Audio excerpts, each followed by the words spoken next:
नमस्कार, capital TV के खास शो यूपी का दंगल में आपके साथ में फरहाद सिद्दीकी। अपने शो यूपी का दंगल में हम हर रोज आपको बताते हैं क्या चल रहा है सूबे की सियासत में। और आज बात करेंगे सूबे की योगी सरकार के जनसंख्या कानून की, जिस पर भले ही मौलवी मुल्लाओं या कुछ राजनीतिक दलों के नेताओं ने सवाल उठाए हों, लेकिन यूपी की जनता ने योगी सरकार के इस ड्राफ्ट पर अपनी मोहर लगा दी। जी हाँ, योगी सरकार के जनसंख्या नियंत्रण कानून के पक्ष में 97% लोग हैं। राज्य विधि आयोग को मिले सुझाव के आधार पर ये आंकड़े सामने आए हैं। इसके लिए आयोग को 8,500 सुझाव मिले, जिनमें से 8,000 से ज्यादा सुझाव जनसंख्या कानून के पक्ष में हैं। और इसी पर बात करने के लिए आज हमारे साथ स्टूडियो में मौजूद हैं कैपिटल टीवी के editor in chief doctor Manish Kumar. Doctor साहब, बहुत बहुत स्वागत है आपका। धन्यवाद। डॉक्टर साहब, क्या माना जाए, 8,000 से ज्यादा लोगों ने इसके पक्ष में अपने सुझाव दिए, वो इसका समर्थन करते नजर आए, यानी योगी सरकार का जो जनसंख्या नियंत्रण ड्राफ्ट था उस पर मोहर लगती नजर आ रही है। देखिए, इसका मतलब यही है कि भारतीय जनता पार्टी और उत्तर प्रदेश की योगी सरकार जनसंख्या कानून को एक हथियार की तरह इस्तेमाल करके चुनाव में जाने वाली है। ये जो कानून है, इस कानून को तो पहले से ही लोग कह सकते हैं कि भाई बड़े ये अच्छी बात है। जनसंख्या जिस हिसाब से हिंदुस्तान में ग्रो कर रहा है, वो तो कोई भी रैशनल लॉजिकल आदमी यही कहेगा कि जनसंख्या को कम करना है। छोटा परिवार सुखी परिवार, हम दो हमारे दो, ये तो इंदिरा गांधी के समय से चल रहा है, हमने माना नहीं। बच्चा पैदा करते चले गए, इतना कर दिया कि हम अब दुनिया के सबसे बड़े मुल्क होने जा रहे हैं जनसंख्या के हिसाब से। तो यही कहीं पे तो फुल स्टॉप कॉमा लगेगा या नहीं लगेगा। लेकिन ये वक्त ऐसा चूज किया गया है। कई सारे लोग कहते हैं कि भाई अभी क्यों। मेरा दूसरा लॉजिक है, चुनाव से पहले ही ये इशू आना चाहिए, चुनाव से पहले ही इस पे बातचीत होनी चाहिए। चुनाव से पहले अगर इस तरह के जो सेंसिटिव इश्यूज हैं उस पे बातचीत नहीं होगी तो चुनाव खत्म हो जाएंगे, तब बातचीत होगी। फिर तो बिल्कुल नहीं हो पाएगी।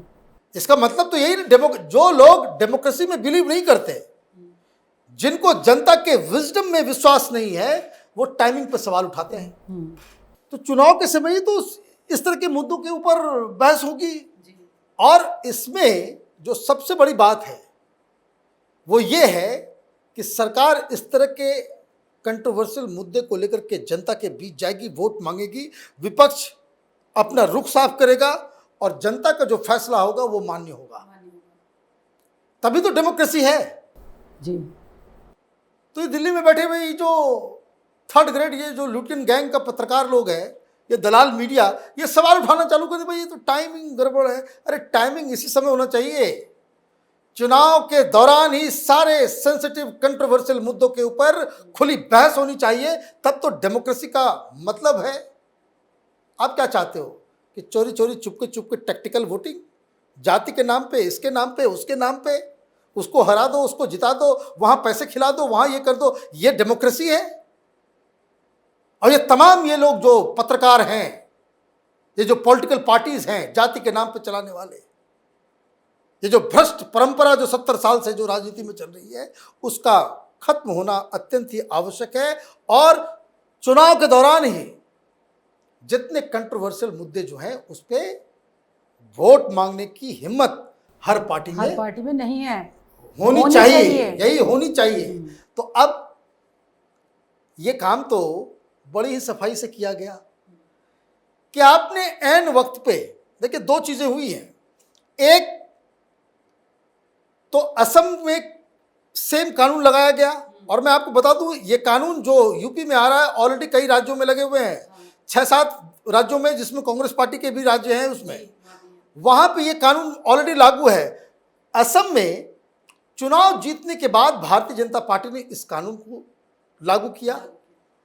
वहां लागू करने का जो तरीका जो था वो बहुत ही अद्भुत है और अच्छा है, समावेशी है, इंक्लूसिव है। वहां पे हेमंत बिस्व शर्मा ने कहा कि जनसंख्या को तो रोकना पड़ेगा, और उसके लिए जो सबसे पहले उन्होंने काम किया कि तमाम असम के अंदर जितने भी बड़े बड़े मुस्लिम स्कॉलर्स, मौलवी मौलाना थे, उनके साथ बातचीत की। कम्युनिकेशन का दरवाज़ा खुलता है, वहाँ बातचीत होती है। चुनाव खत्म होने के बाद, मुख्यमंत्री बनने के बाद, तो वहाँ पे क्या हुआ, वहाँ पे सारे मौलवी मौलानाओं ने कहा ये अच्छा फैसला है, आप जो कह रहे हैं वो सही बात है। चूंकि चुनाव नहीं है इसलिए ये पॉलिटिकल मुद्दा नहीं बना। यहाँ चुनाव है इसलिए राजनीतिक दलों को मिला हुआ है मौका। अब ये चुनाव है, अब कोई कानून राजस्थान के लिए ठीक है जहां कांग्रेस की सरकार है, जो कानून असम के मौलवी मौलानाओं के लिए ठीक है, वही कानून यूपी में गड़बड़ कैसे हो सकता है।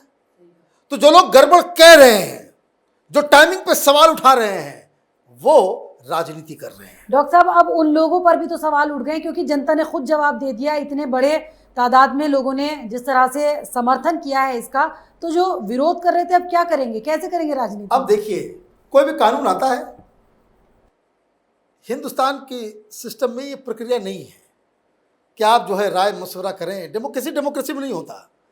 ये छोटे छोटे राज्यों में, देशों में, यूरोप में होता है जहाँ पे रेफरेंडम लेते हैं कि भाई कानून लाना चाहिए या नहीं लाना चाहिए। कुछ देशों में ऐसा होता है कि भाई रेफरेंडम आप करते हैं, जो जनता फैसला कर देती है वही कानून बन जाता है, लेकिन उनकी संख्या बहुत कम होती है, इसलिए हिंदुस्तान में सब करने की ज़रूरत नहीं है। लेकिन फॉर क्रिटिसिज्म से लोग कहते हैं कि भाई लोगों से, अब जैसे किसान वाले सब कुछ बोलते हैं ना भाई कि किसानों से चर्चा नहीं की। अरे भाई चर्चा क्यों नहीं की? चर्चा करना कोई ज़रूरी है? सही बात। बस जिनको कानून बनाना है उनको देश की जनता ने पार्लियामेंट में भेज दिया, लेकिन आप क्रिटिसिज्म करने के लिए कि हमसे पूछा नहीं। अरे भाई पूछा नहीं, अपनी इंपॉर्टेंस दिखानी है भाई उन्हें। तुम हो कौन? योगेंद्र यादव कह रहा है कि भाई हमसे पूछा नहीं। अरे जमानत जब्त हो जाती है तुम्हारी। मुखिया के तो चुनाव तुम जीत नहीं सकते, म्युनिसिपैलिटी का चुनाव जीत नहीं सकते, देश में कानून बन रहा है, उसमें हमसे पूछा नहीं गया। भाई तुम कौन? तो मैं खामखा जी। तो ये जो क्रिटिसिज्म से डरी रहती है, भारतीय जनता पार्टी में डरपोक पार्टी है। जितना वो तलवारबाजी ये लोग करते हैं उतने है नहीं। अंदर अंदर ये जो लेफ्ट लिबरल कबाल जो है ना, ये पत्रकार जो दलाल किस्म के, उनसे डरती है ये बीजेपी कि खामखा फिर बाद में ये होगा।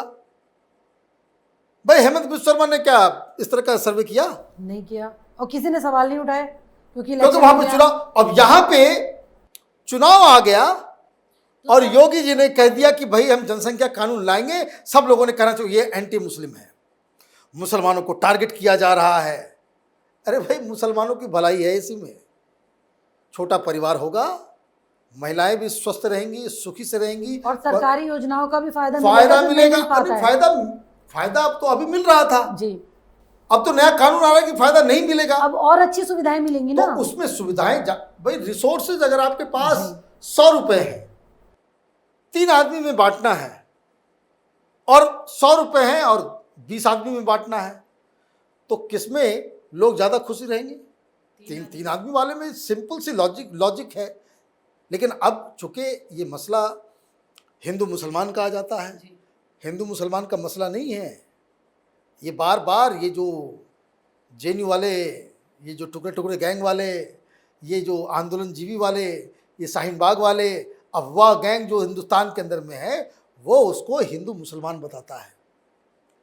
इससे सबसे ज़्यादा फायदा हिंदुस्तान के दलितों को होगा, इससे सबसे ज़्यादा फायदा दूसरे पोजीशन पे मुसलमानों को होगा।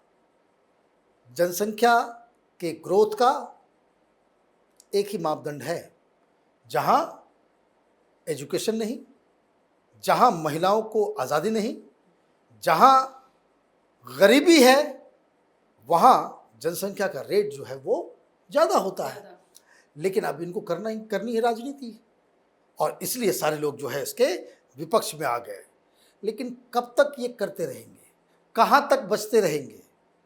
क्योंकि अभी तो ये जनसंख्या कानून आ रहा है, इसका मतलब है कि बहुत जल्द जनसंख्या कानून यूपी के अंदर में लागू होगा चुनाव से पहले, और बहुत जल्दी शुरू होगा कि ताकि सारे डिबेट जो है इसी के ऊपर आ जाए। हाँ। लेकिन इसके पीछे पीछे एक और कानून आ रहा है। यूपी में सिर्फ यही नहीं चलेगा, जनसंख्या कानून के पीछे पीछे एक और ट्रेन आ रही है, और वो ट्रेन है धर्मांतरण की। वो कहाँ कहाँ आप जाओगे? और आगे इंजन जो है रामलला मंदिर का चल ही रहा है। चल ही रहा है। तो योगी जी की ट्रेन जो है ना, बहुत ही उसको कहते हैं कि कोचेस जो हैं चुन चुन के इन्होंने सजाया है। अब ये इनको मिर्ची लगे या इनको कुछ भी लगे, हकीकत यही है कि it's a brilliant, on time, right time पे, राइट कानून और राइट डायरेक्शन में योगी सरकार चल रही है। डॉक्टर साहब चलिए, बहुत बहुत शुक्रिया हमारे साथ कार्यक्रम में जुड़ने। धन्यवाद। तो लोगों के दिए सुझाव में 2 बच्चे पैदा करने वाले मुस्लिम परिवारों को मुफ्त हज यात्रा कराने तक का सुझाव दिया गया। तो एक ही बच्चा पैदा करने वाले सभी परिवारों को अतिरिक्त लाभ देने की बात कही गई।